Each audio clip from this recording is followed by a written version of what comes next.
Encourager les jeunes à faire des enfants. Un message de prévention ou un retour de l'État dans la chambre à coucher? Avec François Lambert, Justine McIntyre, Elisabeth Crête et Jacinthe Varel. C'est parti pour 30 minutes de débat. Il est temps de réfléchir au projet ou non d'avoir un enfant. C'est pas moi qui le dis, en fait, c'est le message que tous les Français âgés de 29 ans vont recevoir par courrier d'ici cet été. Le gouvernement français, en fait, ce qu'il souhaite, c'est sensibiliser sa population aux problèmes d'infertilité qui affectent le taux de natalité du pays. L'an dernier, pour la première fois depuis la Deuxième Guerre mondiale, la France a enregistré plus de décès que de naissances. En 2025, une femme française avait en moyenne 1,56 enfants, oui. C'est un petit peu plus qu'au Québec où, en 2024, une femme donnait naissance à 1,33 enfants. Une moyenne qui pourrait encore baisser au cours des prochaines années si on se fie à plusieurs témoignages de jeunes adultes qui ne souhaitent tout simplement pas se reproduire.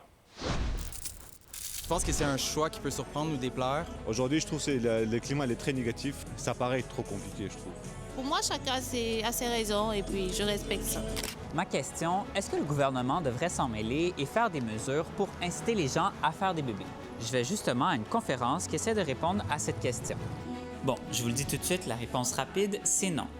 En donnant un chèque pour inciter les femmes à faire des naissances, c'est pas une solution qui, à long terme, pourrait fonctionner parce qu'on l'a déjà essayé. Ça n'a pas fonctionné. Et je pense que la population va progressivement en train de mourir, comme au Japon, par exemple, ou au Corée. C'est un problème très grave. En fonction de la manière dont les retraites sont financées, c'est pas un si grave problème. Mais ce qui est certain, c'est qu'à l'heure actuelle, si on regarde les grandes tendances, la population humaine finit par tomber à zéro. On risque à long terme d'avoir des problèmes au niveau de la main-d'œuvre, au niveau de la survie de la langue, de la culture aussi. Ben oui, c'est important parce que ce sont de petits nous. On essaie de transmettre nos coutumes, nos valeurs. Et pour le garder, il faut bien que la natalité québécoise augmente, je pense. Si les deux experts s'entendent pour dire qu'il faut agir, il faut surtout le faire en mettant l'accent sur les services nécessaires pour les familles. Il ne faut absolument pas que ça devienne, cette faible fécondité, un enjeu de femmes. C'est un enjeu sociétal. Et la solution, c'est pas pour les femmes d'avoir plus d'enfants, de les contraindre. Ce serait trop simple. Je pense qu'il faut être ouvert à d'autres solutions comme l'immigration, favoriser aussi les conditions positives à faire une famille. Donc, il faut travailler à avoir des services de garde plus flexibles, de meilleure qualité, qui répondent aux besoins des parents, améliorer encore le congé parental. Bon, on va pas régler le problème de fécondité au Québec en une journée, mais on n'aura pas le choix d'y penser éventuellement, surtout avec le vieillissement de la population. Alors, notre question ce soir, on s'inspire de tout ça puis on vous demande, est-ce que vous êtes pour ou contre une campagne gouvernementale pour encourager les Québécois à faire des enfants? Premier tour de table. François, qu'est-ce que tu en penses? Qu'est-ce que je fais dans la fosse aux Lyonnes ce soir? Mais qu'est-ce que j'en pense? Je suis pour, mais il faut faire la différence au bébé bonus que les gens ont connu de 1988 à 1997, où là, c'était 500 $ premier enfant, 1 000 $ le deuxième et 8 000 $ pour les bébés qui ont suivi. Ça avait coûté cher, ça n'avait pas donné vraiment les résultats escomptés. Une mesure comme la France, quand je l'ai lue la semaine passée, j'ai fait « Mais non, ça n'a pas de sens. » Puis avec le recul, je me dis « Bien, qu'est-ce que ça coûte d'informer les gens que peut-être ça serait une bonne idée? » Puis après ça, les gens décident. Plutôt que tard. Oui. Pour toutes sortes de raisons. Oui. Tu es d'accord avec ça? Oui, bien, comme vient de dire François, en fait, moi, je garde le côté de l'information qui est importante. Je pense qu'on vit dans une époque où est-ce que le modèle social est complètement éclaté. On est face à des messages qui sont parfois de la désinformation. Il y a des messages négatifs aussi qui sont beaucoup véhiculés par rapport à qu'est-ce que ça implique d'être un parent. Donc, je pense que ça fait du bien pour l'État de fournir des informations qui peuvent encourager les gens à fonder une famille. C'est un beau projet. Pourquoi pas informer les gens? Élisabeth? Moi, je suis contre parce que ce serait l'État qui nous dirait qu'on devrait commencer à penser à avoir des enfants et c'est l'État qui ne fournit pas les services aux familles pour soutenir le projet parental. Il y a des milliers d'enfants qui n'ont pas de médecin de famille présentement au Québec, des milliers de bébés qui n'ont pas de place en garderie puis qui n'en auront pas non plus avant longtemps. Fait commençons par aider ceux qui ont déjà des enfants puis on verra après pour ceux qui ne veulent pas en avoir, essayer de les convaincre. Jacinthe? Bien sûr que ce serait souhaitable d'augmenter le taux de natalité. Bien sûr que pour la courbe démographique, ce serait mieux que les gens fassent plus d'enfants. Mais c'est pas à l'État de commencer à dire il serait le temps d'y penser. Chacun a ses raisons pour lesquelles ils sont pas rendus là, pas en couple, pas de couple stable, pas trouver le bon partenaire. Les enjeux économiques, les enjeux financiers, il y a plein de raisons pour lesquelles l'État va jamais convaincre personne de faire des enfants. Alors, on a le clan du pour d'un côté et du contre de l'autre. Alors, on va voir comment ça se divise ce soir. Eh bien, 52 des gens qui ont répondu à la question avant 22h30 nous disent qu'ils sont pour cette idée d'une campagne gouvernementale pour encourager les Québécois à faire des enfants. 48 sont contre. On efface le tableau, on recommence. Les votes se recalculent à partir de maintenant. Quand vous êtes prêts, vous balayez le code QR, vous commentez par courriel sur X ou sur Blue Sky. On veut vous lire en fin d'émission. Et vous avez vos interrupteurs. Gênez-vous pas pour vous en servir. Première question ce soir, qu'est-ce qui... Parce qu'on a le constat quand même, là, on va se le dire, on ne fait pas suffisamment d'enfants pour... quand on fait le calcul mathématique, là, ça prendrait un taux de natalité de 2,1 pour qu'une population... Taux de remplacement. Là, on est à 1,33. Qu'est-ce qui fait que les gens ne font pas d'enfants? Bien, l'accès à la propriété, premièrement. Je veux dire, les couples qui voudraient... Il y en a présentement qui voudraient en avoir des enfants, mais ils ne sont pas capables de se louer autre chose qu'un 3,5. Alors, puis encore là, c'est difficile. Fait que ça, je dirais que c'est la première raison. Et regardez tout ce qui augmente en termes de coûts autour de vous, que ce soit l'épicerie, que ce soit l'électricité, que ce soit tout ce qu'on paye au quotidien.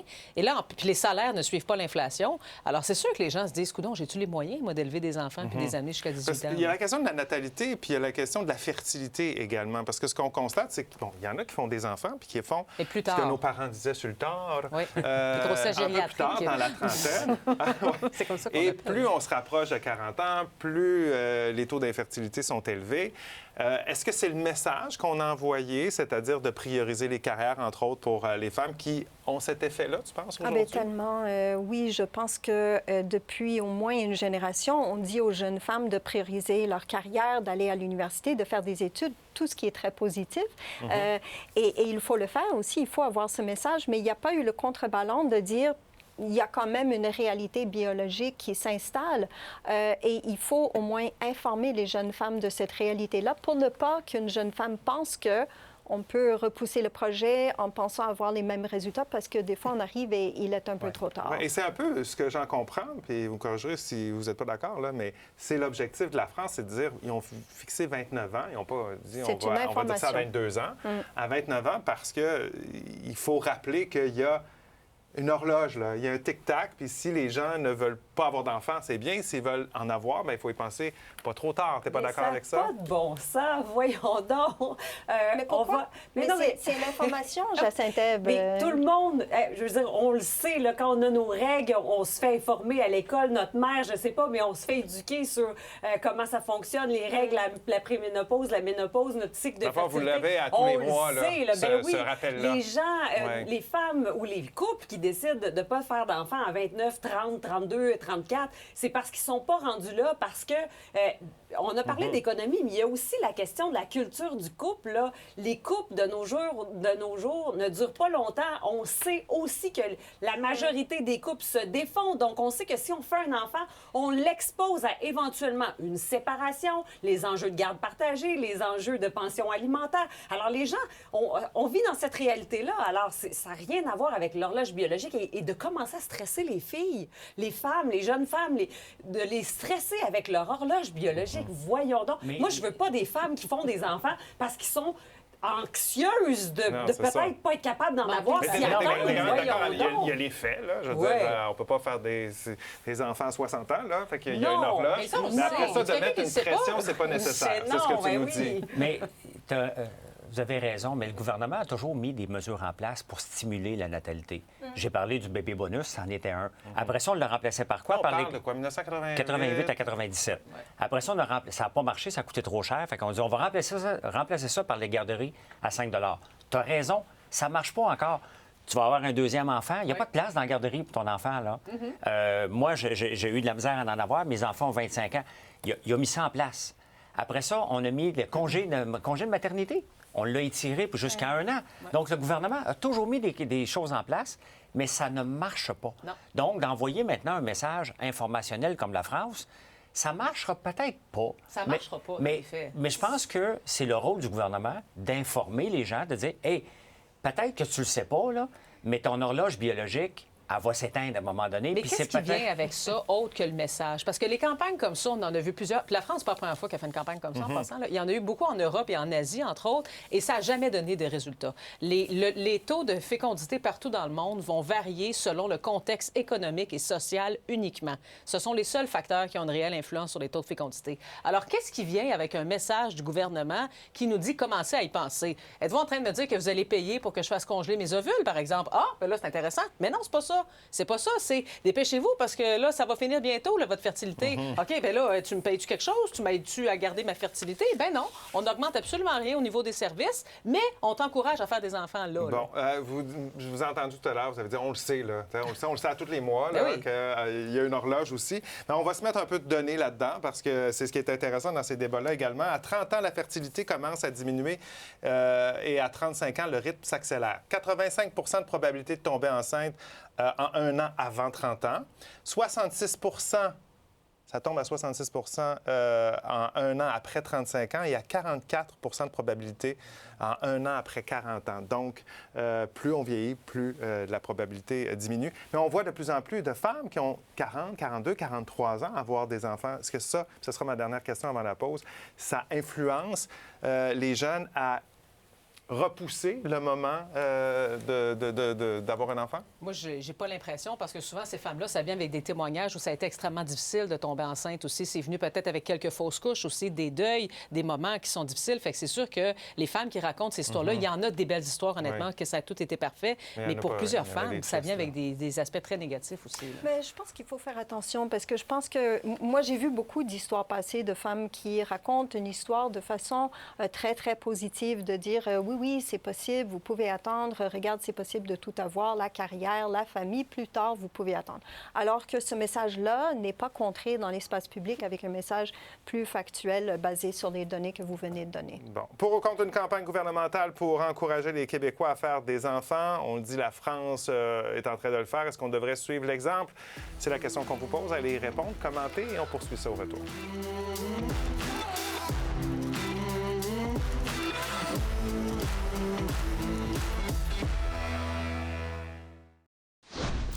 On est de retour au débatteur pour ou contre une campagne gouvernementale pour encourager les Québécois à faire des enfants.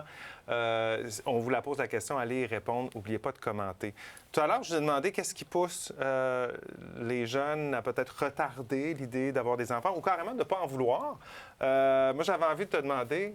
Qu'est-ce qui t'a poussé à avoir un deuxième enfant, à avoir des enfants? Ah, je pensais que tu allais dire des avoir aussi tard. Non, ben non, je suis considérée gériatrique, moi. J'accouche à 35 ans. Ben oui, certainement. On n'a pas une gériatrique. Mais dans notre projet familial, nous, il y avait 2 enfants qui étaient là-dedans. On pouvait se le permettre aussi. On est chanceux. On a une maison. On a 2 bons emplois. On avait le contexte favorable, je pense, pour avoir des enfants. Mais tu sais, j'en connais des gens qui auraient voulu en avoir 2, 3, 4, mais se sont limités à 1, entre autres pour des considérations financières et sociales. Tu sais. Fait que je pense que quand tu as la chance d'avoir le contexte parfait, tu as le choix, en fait, de prendre la décision pour toi. Ouais. Et c'est pas toujours ça qu'on te donne. Moi, j'ai entendu des commentaires quand on a parlé de cette question-là. Hey, on ne reviendra pas à l'époque où des curés nous ont dit quoi faire, puis à l'époque où l'État nous a dit quoi faire. Bien sûr. Et je suis très sensible à ce point-là parce que je pense qu'il faut faire la distinction entre l'État qui dicte aux femmes comment disposer de leur corps, qui était le cas dans le Québec pré-Révolution tranquille. Nos grands-parents ont vécu ça, là. Exactement. Donc, on ne veut pas revenir là-dessus, mais je pense qu'il y a une distinction à faire entre ça, qui est non voulu, et de dire, bien, c'est quand même important que les gens, que ce soit les hommes ou les femmes, aient les informations pertinentes pour pouvoir faire une décision éclairée. Oui, il y a certaines politiques qui sont en place pour encourager les familles. Il y a les allocations familiales, il y a les CPE, il y a différents programmes, mais il faut aussi juste tout simplement informer les gens par rapport à qu'est-ce qui est disponible, puis qu'est-ce qui est possible de faire dans le cadre de notre horloge biologique, dans le fond. Il y a l'horloge biologique, puis on parle souvent, on entend souvent des gens parler de l'état de l'économie du Québec, puis le fait qu'on n'a pas beaucoup, d'enfants, on ne fait pas beaucoup d'enfants. C'est important aussi, oui. L'aspect économique, mathématique, là, penses-tu que ça passe, ça, comme argument? Non, parce que ça reste un choix. Faire des enfants, là, c'est un choix personnel. C'est un choix là. personnel, puis c'est une job à vie. ouais. Hein? Ils ont 25 et 22, les miens, puis des fois, j'ai l'impression qu'ils ont Que c'est 2 pas puis fini. 3. Là, tu sais. Ils m'écoutent-tu, j'espère. Il y en a un qui t'écoute. Salut! Mais non, mais c'est une job à vie. On a des enfants, donc on peut le savoir. Mais il faut regarder l'État, si elle peut sensibiliser les gens. Parce qu'il faut regarder ce qui se passe en Corée du Sud, 0,61. La Chine, qui a eu une politique d'un seul enfant, là, sont en décroissance. La Chine, la Corée du Sud, ça cause des problèmes. Le Japon, et ça cause des problèmes financiers et démographiques majeurs. Donc, si on n'est pas capable de faire un taux de remplacement avec les incitatifs ou l'information, il va falloir accepter qu'on a des immigrants parce qu'on ne fournira pas et on n'a pas assez d'argent pour payer les gens Parce qui vont que aller à la retraite. mathématiquement, la population vieillit, là. La population vieillit et une courbe démographique qui fait que sont moins de jeunes à devoir payer pour les soins de santé d'une plus grande population qui vieillit puis qui a besoin de soins, Donc, on s'en va dans le Donc, mur, là. on s'entend sur le problème de natalité, là. C'est pas un problème de fécondité, soit dit en passant, c'est un problème de natalité. On s'entend là-dessus. Mais sur la solution, sensibiliser les femmes, sensibiliser les jeunes à avoir des enfants, c'est leur créer une pression pour rien. Il faut regarder aussi les conditions gagnantes pour favoriser ça. Il y a la culture du couple que je parlais tantôt, que ça, l'État n'y peut rien. Oui, mais est-ce qu'on devrait encourager comment on dit ça? La monoparentalité? Soloparentalité. La Soloparentalité. Et c'est de la job, là, même à deux. C'est de la job. Et moi, j'ai envie de dire aussi, tu sais, on parle des places en garderie, là, mais le contexte, la conciliation travail-famille pour une mère, notamment, je ne parlerai pas pour les pères, je sais qu'il y a des pères très impliqués, là, mais pour une mère, là, c'est déchirant. Moi, je peux comprendre des femmes qui ont vu des sœurs, des cousines, des amis aller puis se dire « Hey, je veux-tu vraiment, moi, rusher mon enfant le matin, le réveiller avant son heure biologique de réveil, le pousser à déjeuner vite, vite, vite, vite, vite, je vais te porter à la garderie vite, vite, vite, maman va être en retard, donner des becs, il pleure, on le laisse là parce que le temps, aller le rechercher le soir après une journée de 10 heures à la garderie. La course, ça, c'est un bon point. C'est inhumain, ça. Et faites juste penser à un couple de policiers, par exemple, ou un couple d'infirmiers, infirmières, qui ont des horaires atypiques, qui travaillent de soir, de nuit, de jour. Il n'y a pas de garderie. Il y en a très peu là, qui sont ouvertes. Il y en a, là, mais disons que c'est très marginal. Il y a très peu d'installations publiques qui permettent à ces couples-là de vivre une conciliation travail-famille qui a du bon sens. Puis des gens avec des horaires atypiques, il y en a de plus en plus. Vous pourriez avoir réfléchi, si tu ne fais pas de 9 à 5, là, difficile d'avoir ce qu'il y a comme ressources pour justement la gardienne. Moi, j'ai une question. Je veux juste faire du pouce. J'allais dire, y a-tu un couple au Québec qui regarderait cette campagne-là et qui se dirait « Hey, c'est tout, on n'y avait pas pensé. C'est quelle bonne idée de faire des enfants. J'avais pas pensé à ça. » Je pense que les gens sont conscients. Elisabeth, un bon point. Si d'ailleurs, à la maison, vous vous dites « Ben oui, ça m'aurait influencé. Écrivez-nous-le. » Oui. Peut-être oui, peut-être non, mais regarde, on va faire un parallèle avec l'achat d'une maison. Dans notre société, on a énormément de pression de s'acheter une maison, puis approcher la quarantaine, on fait le tour de nos gens. Si on n'a pas acheté une maison, on se fait presque traiter de loser. Mais c'est un peu... Il y a de la pression de t'acheter une maison, puis honnêtement, ça vaut même pas la peine, là, au point de vue financier. Ça vaut la peine au point de vue émotif, peut-être. Mais c'est la même chose, qu'il n'y arrivera pas de grande pression, parce que la personne que ça ne l'intéresse pas va voir le pamphlet, va dire « C'est quoi cette niaiserie-là? » OK? Probablement. Puis elle va passer. Puis l'autre personne, si on peut en réveiller 95 000, comme on a fait avec le bébé bonus, sans que ça ne nous coûte rien, bien peut-être. Mais le problème, c'est que la personne que tu vas réveiller, elle va se dire « Hey, ils ont-tu du culot de me dire de faire des enfants alors que mon salaire augmente pas, que j'ai pas de garderie, que j'ai même pas de médecin de famille au moment où on se parle? » On parle d'économie, mais il y a l'environnement, la planète également. Commentaire de Louis pour aller à la pause. Il dit qu'il est contre. La planète est surpeuplée. Pourquoi faire des enfants qui vont souffrir dans ce monde malade? Ce qu'il faut, c'est une campagne pour encourager la non-procréation. Il va complètement à l'inverse, mais on le voit, cette tendance-là, les gens qui disent « Je veux pas avoir d'enfants dans l'état de la planète en ce moment. » On s'arrête quelques minutes.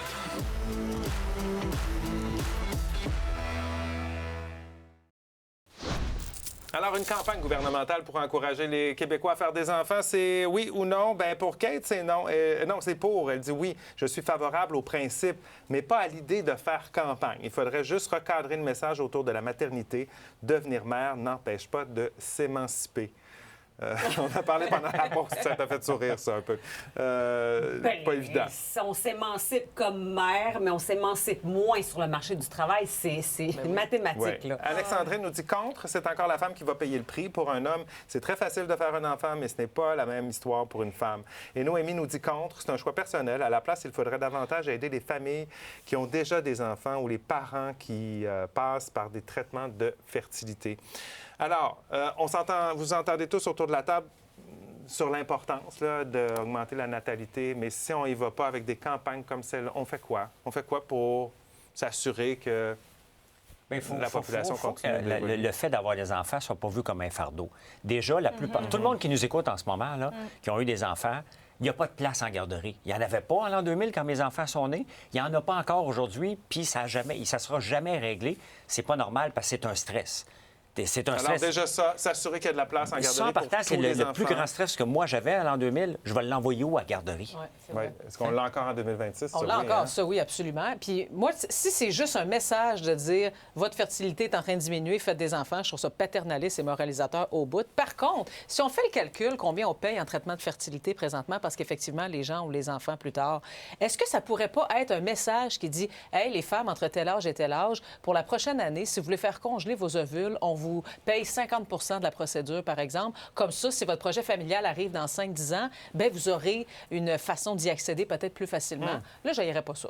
Moi, j'ai une autre solution, c'est de s'assurer que tous les employeurs soient obligés d'offrir un 30 heures par semaine ou une considération là, d'allègement du nombre d'heures de travail dans une semaine parce que c'est prenant. L'enfant est malade. Si on en a 2, si on en a 3, il y en a tout le temps un malade. Pour, les parents. Et les enfants ne vont pas à l'école le même nombre d'heures qu'on travaille. Hein? Donc, ils sont toujours placés en service de garde à la petite enfance. Si on veut s'occuper comme il faut de nos enfants, ayons des mesures. Quelques secondes, Justine. Je pense aussi qu'on a trouvé beaucoup de raisons pourquoi c'est difficile de fonder une famille, pourquoi il y a des contraintes, ça coûte cher, etc. Mais je pense qu'il faut commencer aussi à parler de tout le bien que ça fait d'avoir des enfants. C'est joyeux, c'est le fun, c'est un projet de société aussi. Alors, je pense qu'il faut qu'on commence à parler en bien. Parler de la beauté, de la maternité, de la paternité. Il faut accepter le chaos continuel. Ils sont beaux quand ils dorment. OK, on s'en va au résultat rapidement. En début d'émission, c'est 52 pour le pour, 48 pour le contre. On termine ça comment? On termine ça comme ça. 46 des gens qui sont pour, 54 contre cette idée-là. Vous avez fait bouger l'aiguille ce soir et c'est Jacinthe, le choix du public pour les meilleurs arguments. Vraiment une discussion hyper intéressante. On a appris beaucoup à travers cette recherche-là. C'est intéressant. Merci beaucoup d'avoir été avec nous. Passez une excellente nuit. Bonne fin de semaine. On se retrouve lundi.